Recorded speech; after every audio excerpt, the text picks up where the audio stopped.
I can do it. Riz, we're mixing things up today. I'm taking you into the North Hall. This is where all the automotive tech is. And I got to tell you, about 9 out of 10 of the major automobile companies are here on the show floor. And I'm going to show you some cool auto tech in a second. But first, I want to give you an idea. You look around here and it's really dead, right? You don't see any people. So I want to give viewers an idea of what it's like to be here on the show floor.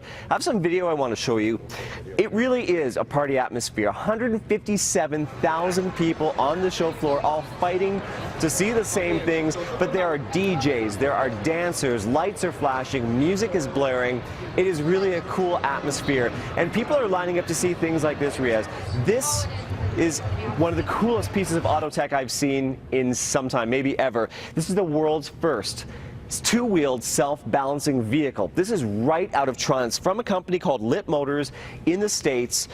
There's gyroscopes inside here. This is their prototype. That's why you see all their wires here. Now, when these things are spinning, and they actually have shown this on the show floor, I've seen it personally, you can walk up to this thing and push it, and it will not fall over. It's going to retail for about $24,000.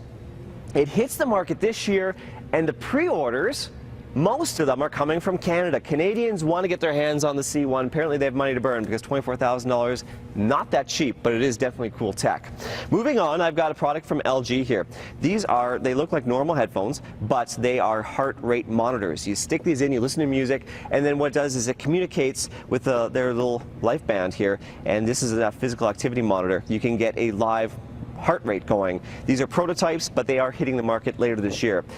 Hockey moms, I promised over Twitter, and you guys had retweeted me about the hockey tech on the show floor. I think hockey moms are going to love this. I'm going to try this on. This is a skull cap that you put on. It's a little bit of a tight fit, but it's supposed to because it fits underneath your helmet. Now, if I turn around, you're going to see this tag here with a flashing light. Now, this green light means everything's okay, but this is actually an impact sensor back here. So if a kid was to get hit with a moderate impact, it's going to start flashing amber. If it's a serious impact, it's going to be red. Now, that's important because a lot of kids, if they get hit on the ice, they're going to tell their coach, I'm fine, I'm fine. They want to play hockey. But the coaches, they can't see that. The kids can't see this, right? But the coaches can see them, and so they can monitor all the flashing lights out on the ice. They know if the kids are okay or if they know if they have to pull them out. This is called Check Light from Reebok. It's out in the States. It's coming to Canada within the next couple of weeks. 3D printing is everywhere on the show floor, but this is probably the most unique 3D printer I've seen. This is called 3Doodle. And now this printer, you'll see, watch. It's almost like a hot glue gun, and plastic comes out the tip on the front, and you can literally draw in the air. Now, it takes a little while to get ready, but look at this. If you know what you're doing, you can make things like that. I made that, believe it or not. Actually, you shouldn't believe it, because you know what? I tried to make that. That was my first attempt right there. However, I will say I did make eventually I was able to make Riaz. I think that's a lifelike depiction right there. There's Riaz. 3Doodle is available in the coming weeks in Canada. It's going to be about $100 That's it. But of course, you have to buy your packs of plastic as well, so it may add up. But kind of cool. These guys here, I like these. These are silicone toothbrushes. They're made from a company in Sweden.